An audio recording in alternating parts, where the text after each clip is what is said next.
আর ওষুধ দিতে হবে, ওষুধ দিয়ে তারা বান দিতে হবে।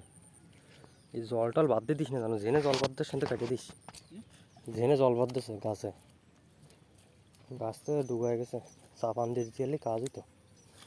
আমার ওই দোকানদারের অনেক গিলো দাদু বুঝছে, এত বর্ষার মধ্যে চাপান দেওয়ার আগে একটু আমার দ্বারা আসতে পারে।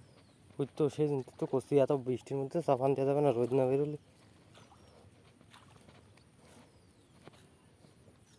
রোদ বেরোলে তো চাপান দেওয়া যেত। ওই ছোটো গাছগুলো তো ভালো বড় হয়ে গেছে, এখন বান দিয়ে দিতে হবে, ওষুধ দিলে দেওয়া যায়।